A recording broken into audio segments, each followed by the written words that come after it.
The forest was still that night, too still. Branches hung motionless, the cold December air slicing through the mist like quiet glass. Then, light. Faint, pulsing, distant, hovering where nothing should be. It wasn't fireworks. It wasn't aircraft. And it definitely wasn't supposed to be moving like that. At first, the guards thought it might be a crash. After all, RAF Bentwaters wasn't far from the coast. Things fell out of the sky sometimes. But this wasn't falling. It was observing. Minutes later, flashlights cut through the dark. Boots on leaves. Radios hissing. 3 men from the U.S. Air Force moving toward the glow like moths chasing a secret. They reached the edge of Rendlesham Forest, and for a moment, no sound. Not even wind. Then one of them whispered, "Do you see that?" And another answered, "IEM. Not sure I want to." History would later call it the British Roswell. The Ministry of Defense would call it nothing unusual. And the witnesses? They'd still be arguing 40 years later.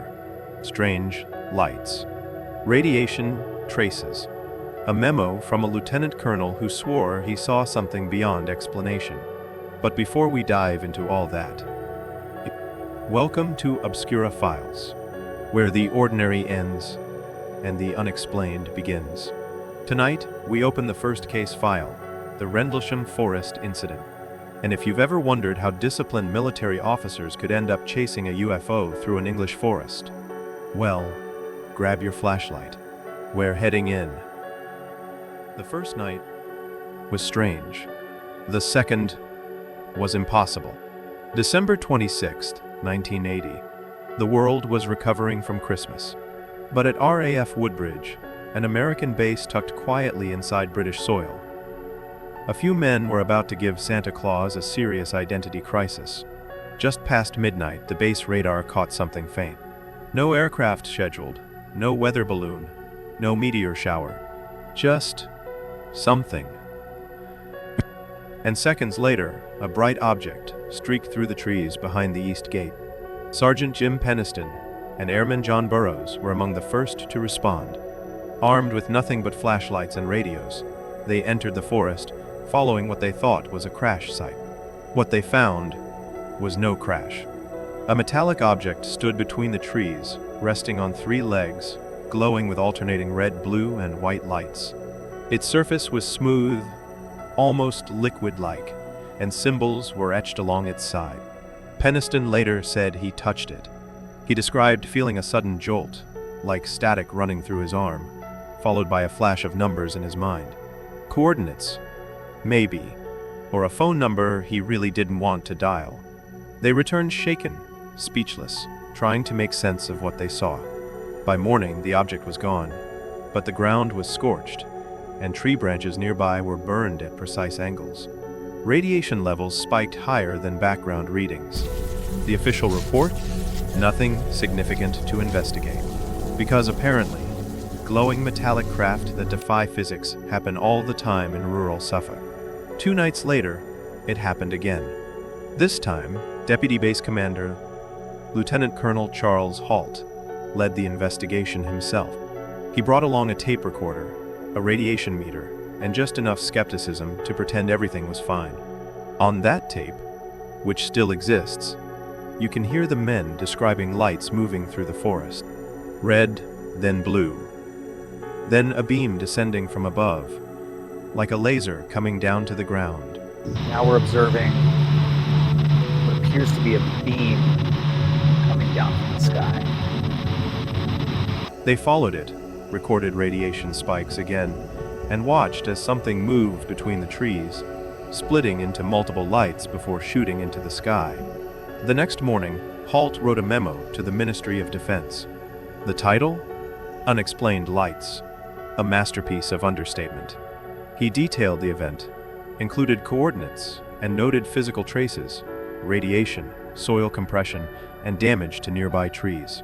He sent it through official channels, expecting maybe someone would take it seriously. They didn't. The MOD archived the memo quietly for years, and when journalists later asked about it, they shrugged. Probably a lighthouse, they said, because apparently Suffolk lighthouses are equipped with teleportation and independent flight systems. Still, multiple witnesses, trained, disciplined U.S. Air Force personnel, stood by their story. They had nothing to gain, and every bit of credibility to lose. And that's where the mystery deepened. Because if it really was just a light in the distance, why did the forest floor look like a landing pad? Why were radiation readings documented and filed? And why did one of the most trusted men on base risk his career to write a memo about something everyone else wanted to forget?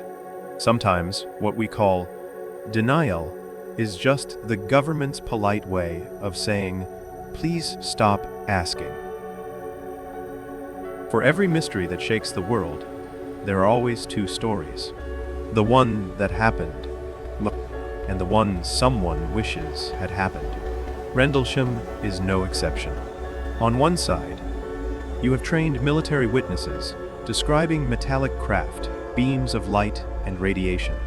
On the other side, you have officials insisting everyone simply misjudged a lighthouse. A lighthouse in the middle of dense forest, behaving like a disco ball on caffeine. So, let's explore the theories. The serious, the scientific, and the suspiciously creative. The lighthouse theory. Ah, yes. The famous theory that claims a group of elite U.S. Air Force personnel confused a stationary lighthouse with a hovering flying craft. It's simple. Too simple. Suspiciously simple. According to skeptics, the Orford Ness lighthouse blinked at the right moment, tricking everyone into thinking they saw something extraordinary.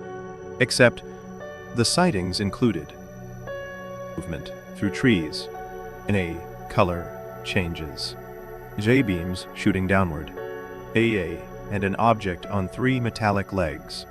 Unless the lighthouse grew legs and took a walk that night, something doesn't add up. 2. The secret military craft theory. Some believe it was a classified US or NATO experiment, a test of advanced technology that the soldiers weren't informed about. It's possible. After all, the Cold War was a festival of bad decisions fueled by secrecy. But if this was a secret craft, the question becomes, why test it in a forest, where literally anyone could wander into it? That's like test driving a prototype Ferrari during a school crossing hour. Someone's going to notice. 3. The Soviet spy tech theory. Another angle. The idea that Soviet reconnaissance drones or experimental devices infiltrated British airspace.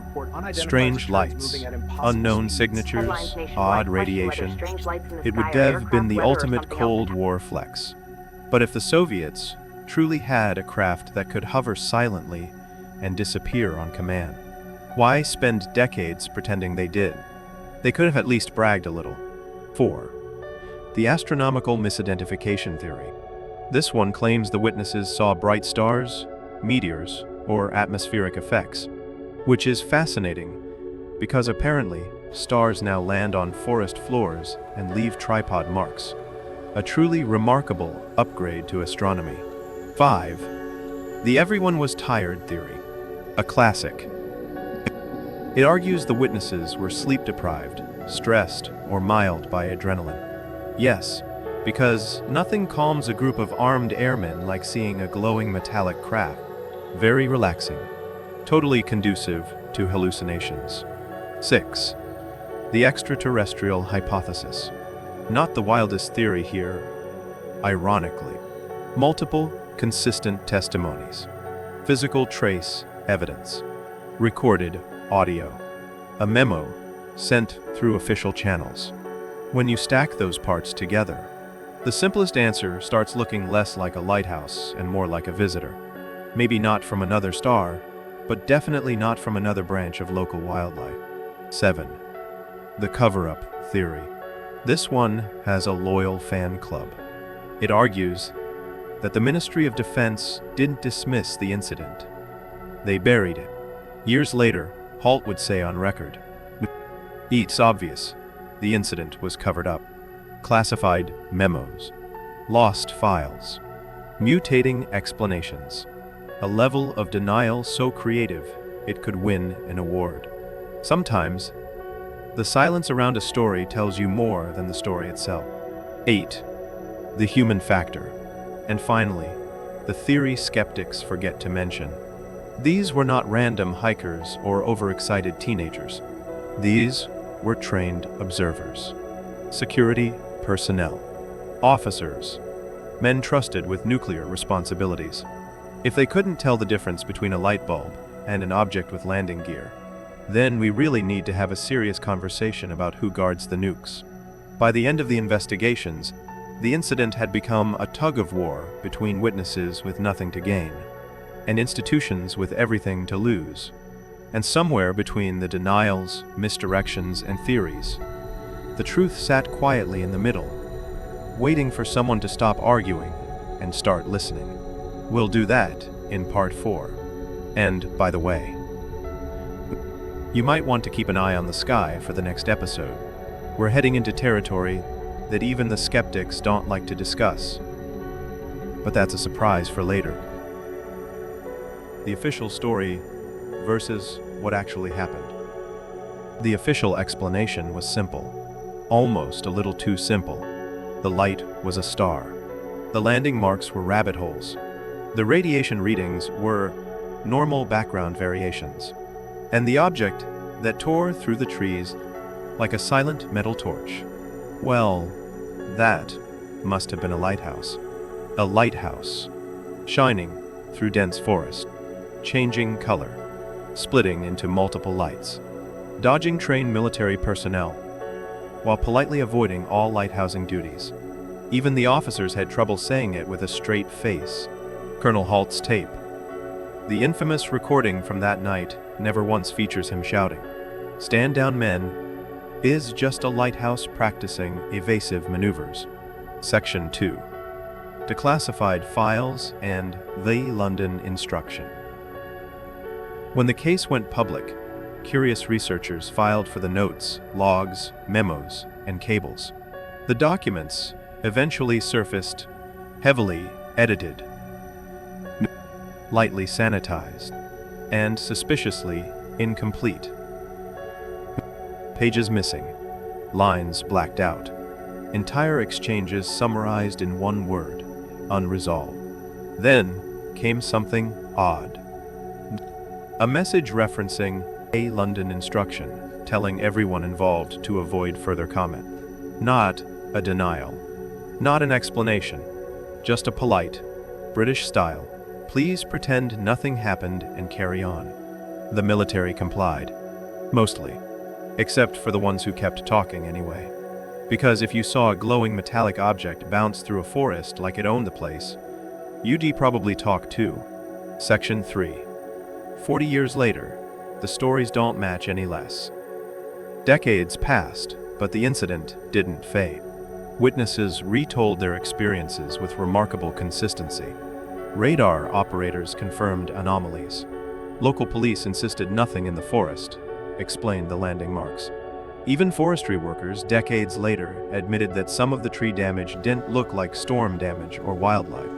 One officer joked that if British wildlife were punching holes in trees that high, someone should probably check on the wildlife. Researchers pushed deeper. Some concluded it was a craft not built by human hands. Others insisted it was a classified experiment the US and UK denied because they enjoyed denying things. But the truth is simpler. Everyone is certain something happened. No one agrees on what. And no one who was there believes the lighthouse explanation. Not even the lighthouse, probably. The Rendlesham incident sits at the crossroads of mystery and credibility. It wasn't a late-night hallucination. It wasn't a prank. It wasn't swamp gas performing a laser show. It was a multi-night event involving security personnel, senior officers, audio recordings, written memos, physical traces, and declassified files. It is one of the rare cases where the witnesses weren't teenagers sneaking out after curfew. They were trained military professionals whose job titles did not include makeup, glowing triangles. And yet, the official narrative never changed. A light. A misunderstanding. A very busy rabbit community, but Rendlesham refuses to settle down. The forest still holds its quiet, uncooperative truth. And speaking of truths that don't behave, while digging into this case, we kept stumbling into another story. A case where the government also said nothing happened. Yet witnesses reported crashed metal, secret recovery teams, and an explanation involving balloons that aged worse than expired milk. So in our next documentary, Obscura Files is heading to 1947. Desert sand. A crashed object, and a press release that accidentally changed the world. For now, Rendlesham is closed. But the next file opens with a single headline. U Air Force captures flying disc.